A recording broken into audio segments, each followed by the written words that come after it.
Welcome to episode officially 1 of Comedians Indoors Getting Takeout. Sound like you forgot for a moment. We're in New York City. We're at Point Break, which is a bar in Midtown.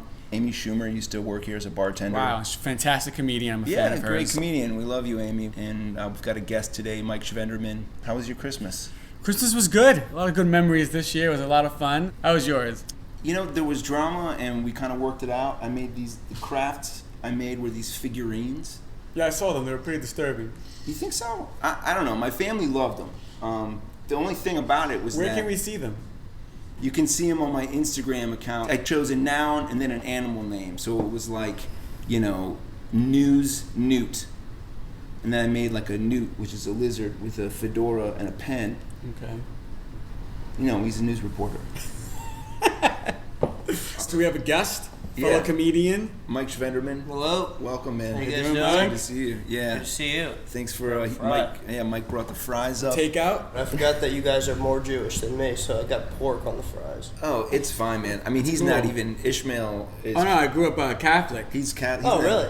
But even in the Bible it says no pork. But my family doesn't. In care. Catholicism? Yeah. Really? Yeah. I mean, I'm a bad religious person. I haven't killed anybody. So I think that's a more important commandment. Yeah. Thou shalt not kill. So pork is fine. I think the sad thing is that Ishmael may be the best Jew here, and he's Catholic. That's what I'm concerned about. But we're not like scoring each other. Yeah. Good. Ish and I have a weird. Scoring. Yeah, Jew score. What's your Jew score? What's your Jew score? Oh, we got this guy at an 8 out of 70. 8 out of 70. Yeah, the Jew score has to have like a weird top. Yeah, Jew score. That's something. That's something right there. Jewscore.com. Don't buy it. Jewscore.com. It's your credit score. Yeah. Jewscore.com. It's a combination of your credit score, how much pork you eat. Yeah. Per year. How much complaining you do. And yeah. About the pork you eat and your credit score. Yeah. Sounds about right to me. That sounds about right. Ish and I, we have this origin story. I'll share this and see if maybe you have something like that. Sure. I was at an open mic on the Lower East Side. Uh-huh. Afterwards, we went to an event that was it was for like producing, for like web TV, kind of like what this is. Right. And I was there to find more jobs. Right. I'm talking to the organizer, and I'm thinking I'm just gonna bounce and go to another mic, and then this guy came in, Mark, and because I was like, oh, he's like, you should totally talk to Mark, and I shook his hand. I was like, Mark, okay, and then I went to the bar, and I was like, hey, what's up, Mark, and you go, my name's Ishmael. I was highly offended by this person. Yeah. Like I don't know who you're talking about. It's like, oh, I'm sorry, man. You look like this guy that I just met, and you were like, oh, you probably saw me. I'm hosting and doing comedy. I was like, no, I just showed up, and then I said, but I actually came from an open mic. Right. So I'd love to talk shop with you, and I heard you've been doing it for like 7 years or so, and I was like, this is cool. You got a cool gig.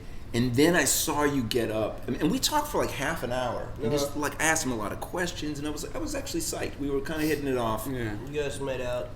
Pretty much, yeah. We mentally made out. Yeah. Right. There's a thing that with the meeting of comedic minds. Exactly. Meshing. They mesh. And he gets up, and I mean, the room, it had like tile floors, so it was really noisy. Yeah. And there was all these people in little groups just talking to each other, like hot girls with their backs to the mic. And Ish, he would walk up to them and be like, I buried a dead body in my garage. And no one said anything. No one reacted. No one's responding. You could say anything at that point, and no one cares. It was weird. The only thing that kept me going is there was like a one corner pocket of people who loved me. Yeah. They loved me. There was that dude in the back who was just like, They were broadcasting live the Webbies from LA. The thing was, they wanted me to host it and do stand up.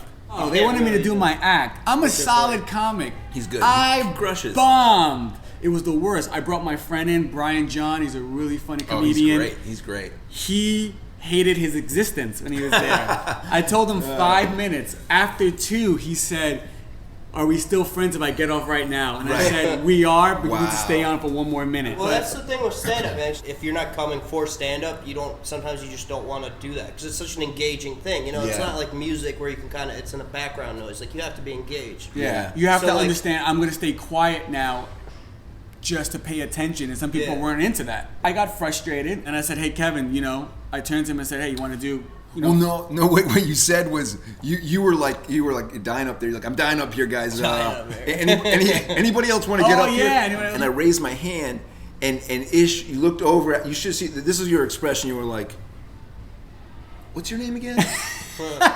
Because you were like, you leaned in, and he goes, "Ladies and gentlemen, Kevin Barry."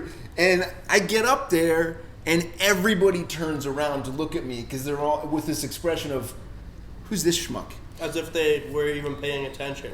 Yeah, So but now I had their attention, which Yeah. was the clincher. they actually turned around and paid attention. And Kevin was able to get some laughs. And I was just like, okay, I'm going to come back. I'm going to ride his wave just to close out the show. He did pretty good. I came back on. Once I grabbed the microphone, They just hated completely you. were like, we hate. They just started talking again, and they turned around. I was like, this is ridiculous. It's the worst. So yeah, but that's how we met. I just did a room in Brooklyn where it's like a second I got on, they just hated me. So then, like about a minute in, I just flipped it around and just talked about how because that was the third show I did that night. So I talked about how like I just did well, and like how like in comedy it's like just cut. You just got to cut it out sometimes and like not do that third show. And I Yeah. just went off into a rant. And that actually got them back in. That got them to like me. It's weird. It's such a weird thing. If I bring myself down, that it's more relatable. Because I Right. come off as kind of a prick. Like, people that don't Yeah. know me won't like me. I Like, wasn't right gonna, off the bat. Yeah, I wasn't gonna mention that. But Yeah.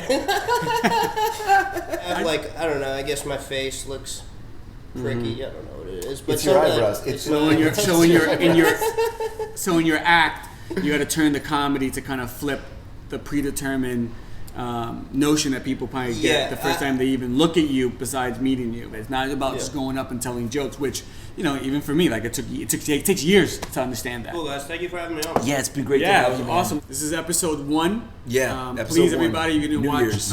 episode 0. My New Year's resolution is going to be to get a haircut and stop looking like Macaulay Culkin. That's gonna be tough. You know what, Michael? I like that. Yeah.